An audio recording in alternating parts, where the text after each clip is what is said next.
Good morning everyone. Welcome to In the Garden with Joyful Living. I am Kimberly Dixon.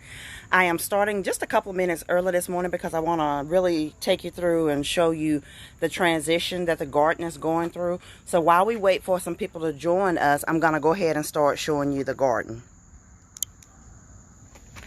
So this is, can't hardly really tell because the Roma tomatoes and the Better Bush tomatoes. I actually slid this back some so that the rose bush is supporting it some, because these are determinate varieties of tomatoes, but the bush got entirely too large for the stakes that I have, and it was flopping over. So we still have lots of tomatoes. I don't have any red ones on here at the time. I picked them all on yesterday. Good morning, Tamika, and thank you for sharing the video. So we've got lots of tomatoes that are still coming in. This is the green bell pepper. You can see a baby forming there. And the red bell pepper. Look at that beauty there. And I can guarantee you it's delicious. I will be picking that today. But this area is where the kale that I had for the spring was. And I just pulled that up recently. Garlic chives, just did a big harvest of that to make garlic butter. I'm sure I've used it once. It was delicious. More tomatoes there. And it's going to take me a few minutes to do this because I'm going to go to the back as well. Because you guys have really been seeing a lot of posts of the things that I've been doing with the harvest. This was orange mint. The parsley. This was collard greens that I actually cut down because the cabbage worms had taken over and were eating it a lot. So I cut it down, but you can see it's growing back. And this was spearmint that I harvested last week. Sweet mint that I cut a little bit lower than I anticipated, but it's already starting to come back as well. It's sending out shoots. This was the lemon balm. I got a huge harvest of lemon balm, but I'm going to have another one before the fall is over with. And that was the strawberry mint. And it was struggling, but you can see it's already sending out shoots to recover.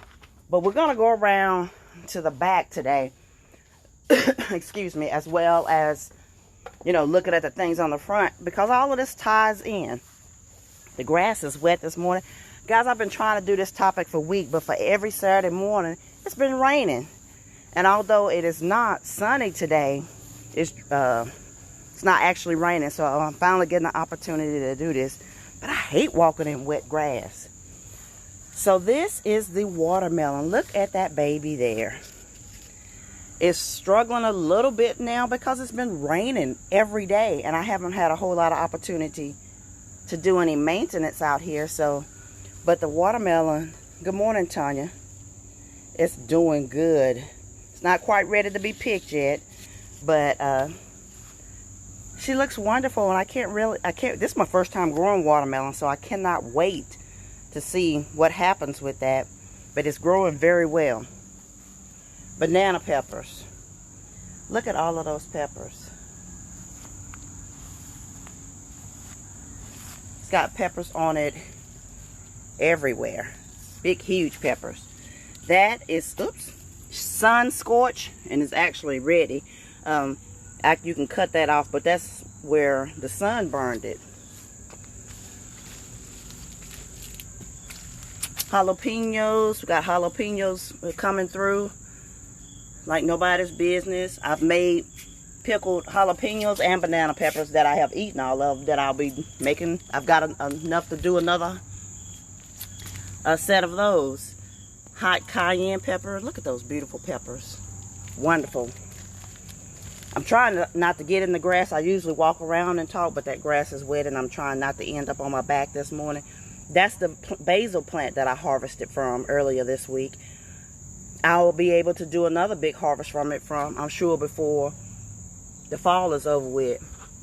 My, what is that? Cherry tomato. I just did a big harvest from it a few days ago, but I'll be able to do another one before the fall is over with. And this is my yellow bell pepper. It's got lots of big peppers on it. And I can actually pick these now if I needed a green pepper, but I'm waiting for them to turn yellow. Flowers still doing lovely. Celery has been doing lovely. I've been using that all season long. I just cut on it and get the pieces that I need. But as you can see, this area here used to have a table and all. It had squash. Good morning, Robin. It had squash, cucumbers, flowers, and a multitude of things. But as you can see now, all of these buckets are empty. After the last big rain we had and several days of rain, they really couldn't withstand any more of that, and they had squash burrowers. They were getting disease, and I went ahead and pulled them all up. But this is the tomato that I planted in June, and it's not setting any flowers yet, but by the end of September and October, I'll be getting tomatoes from that as well. But before we get started today, I want to announce that I have become an affiliate with Black-Ology coffee. So I am enjoying, look, let me turn the mug around so you can actually see it. Ooh. Sorry, technical difficulties. I am an affiliate for Black-Ology coffee now. I'm drinking my coffee out of my Black-Ology mug. So I have put the link above for you to make a purchase. Black-Ology coffee is wonderful. They sell African coffees, and I usually like my coffee with cream and sugar, which that's still my preference. But this is the first coffee that I've been able to drink and enjoy, and it be black. So Black-Ology coffee allows for that true coffee connoisseur to enjoy a really flavorful cup. I must have slept hard. Y'all see that mark on my face? I slept real hard and real good last night. But a cup of black coffee that is really delicious and flavorful, and not just taste like burnt. I typically don't like black coffee, but I can drink this coffee black. So make sure. Good morning, Lori. Gosh, I'm talking about you. Make sure that you click the link above to purchase your Black-Ology coffee and enjoy it in the morning times as I am now. Good morning, Darius. And also, I want to encourage you that if you've benefited from watching In the Garden with Joyful Living for the last 2 years, to make a donation to it so that we can continue with this gardening process throughout the fall and the winter. And you can do that by making a donation at Cash App, $, K Dixon 1970, any amount. It will go a long ways towards sustaining the garden. Or you can do so at PayPal at joyfullivingwithkd@gmail.com. Again, these donations, they don't go to Kimberly Dixon. They go to sustaining this garden so that I can continue to plant, purchase seeds, get a new table. Because as you can see, the table's gone. I had put that table out here not thinking about whether it had a nice top on it, not thinking about whether it was weatherproof. It was not. Turns out it was pressed... what's it called? Sawdust, pressed sawdust. And after it got rained on a few times, it destroyed it. So I want to encourage you that if you've benefited from watching these episodes for the last 2 years, make a donation to it so that it can be sustained. And purchase your Black-Ology coffee from the affiliate link above. But I want to go ahead and get started this morning. So you guys see what the garden looks like now. And it doesn't look as lush as it did in the height of the summer when everything was in full bloom and just, you know, at its height. But it was still producing. Good morning, Veronica. Katana just learned something about bell peppers. Oh, okay, yep. Yes, those bell peppers will turn yellow at time if that's that particular variety. The ones on the front porch, one is a red bell pepper, and over time they turn red. If you get an opportunity, go back and look at the beginning of the video because it's a beautiful red pepper out there this morning. But they all start out green, and you can pick them when they're green if you want a green pepper. But whatever variety you have, over time it'll change to that color and it'll get sweeter and but any of them can be used at any stage of the process. So the garden looked lush this summer, and the kale, the herbs that I pulled up. The yellow squash, cocozelle squash, green patty pan squash, all of those squash plants that I pulled up this week. They were still producing flowers, but they were weak, they were diseased, and they were falling over. Good morning, Evangelist Veronica.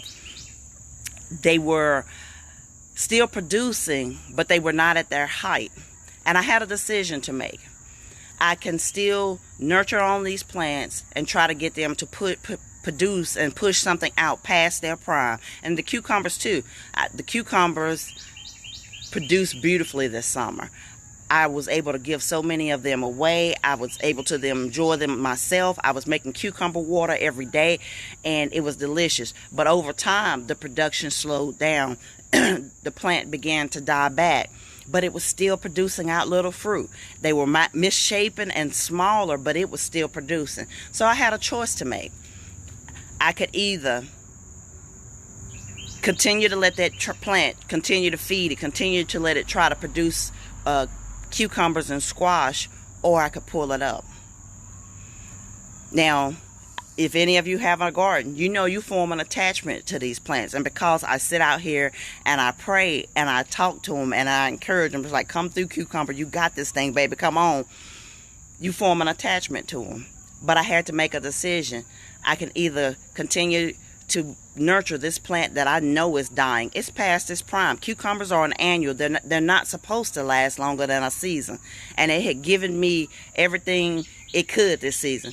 I could continue to nurture this plant to get out one cucumber at a time when it normally produces 7 or 8 at a time, or I could let it go. I made a decision to let it go because this is what we do in life. We're enjoying this harvest. This is our season. But when the season passed, we don't want to let go of this thing that we have been enjoying, and we try to stay in the season that we're in. But seasons change as they are supposed to. And as a result of not wanting to let go of what is currently in front of us, you know, that kale on the front porch, it was beautiful. It was delicious. I was eating off of it a couple times a week. I was giving it away. It took everything in me to cut that kale down. But at a certain point, the heat had taken over. It had started to bolt. It had changed the flavor. It had gotten tougher. It still looked pretty though. But I had to make a decision. Do I cut this kale down and make room for something new? Because by cutting down these plants, by pulling these plants up, I make room for the new. I make room for the fall garden. And it looks barren right now. But in order for me to plant something new, I had to make space. I had to get rid of the old things. This had a cucumber in it. That had a cucumber in it. All those pots had squash and cucumbers in them. But in doing though, I am making space for the new thing, so that when I plant a new seed, I can get a new harvest. Now these are a little bit leggy because I started them out indoors in the laundry room and it's not enough light in there, so I'm going to actually start them over. But we have to realize that in life, that in order for us to get to a new season and to reap a new harvest, we got to be able to plant new seeds. And in order for us to plant those new seeds, we got to make space for them in our life, whether that is in a garden or in a relationship or whatever it may be. We sometimes, good morning, Andrea, we miss our next season because we didn't make room for it. We didn't move beyond the place that we were currently in and plant some new seeds. But you have to realize that in life, for us to get a new harvest, we have to continuously be planting. But if we get stuck in the season that we are in and we don't make space for it, whether it's literally going in a garden and pulling up the plants that are there, or making room with relationships, a friendship that is beyond its years, doesn't mean there's anything wrong with that friend. It's just that we've outgrown them. They've outgrown us. So we hurt ourselves when we try to hang on to those things that are past their season. So this morning I want to encourage you that sometimes that letting go is healthy. I have let go of a lot of things in this garden this week because I'm making space. I'm planting seeds for the fall so that I can get a new harvest. We got to learn to let go of some things in our life. The children of Israel were living in slavery, and they did not want to follow Moses out. They were afraid, and they would have rather stayed in slavery than to take a risk to move beyond where they were at. Good morning, Jay. So in Proverbs 4:25, it says, let your eyes look straight ahead. Got to have laser-like focus. But in order to look straight ahead, we got to let go of some of the things that we are currently hanging on to. Good morning, Tara. Good morning, Kimberly. I don't want us to be afraid to let go. Even in this season that we are living in now, many people are so desperately trying to hang on to what was or to what we used to have instead of reaching for the opportunities and the new harvest that's coming. But we got to plant seeds during the season that we're in right now. Good morning, Dessa. Dessa, I had such a great time last night. You did a wonderful job organizing the birthday dinner for Tammy, and I'm so excited about the rest of the festivities that are coming up. But I want to encourage all of us to recognize the joy and the freedom that comes with being able to let go. That's one of the things this garden has taught me, is how to let go of things even when it's still producing, but it's not producing the way that it was designed to produce, and it's not producing at the rate that it used to. It's because its season is over, and in order for me to get a new harvest, I got to pull up that old stuff.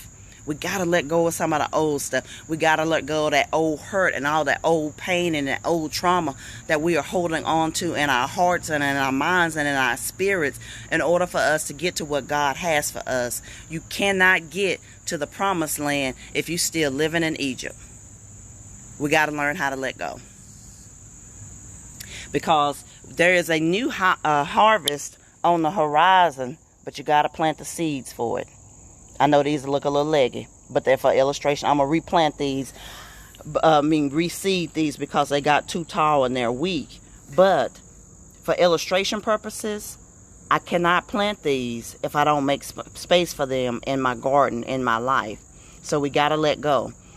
So before I close out today, I want to remind everybody that I am now an affiliate for Black-Ology coffee, and if you are a coffee connoisseur, please use the link above to get you some delicious tasting coffee. And also, if you have benefited from watching In the Garden with Joyful Living through the years that it's been being broadcast, because we've been doing this over 2 years now. If you've benefited from all, if it has touched your life in a way, I want you to consider making a donation, and you can do that through Cash App at $K Dixon. That's KDIXON 1970.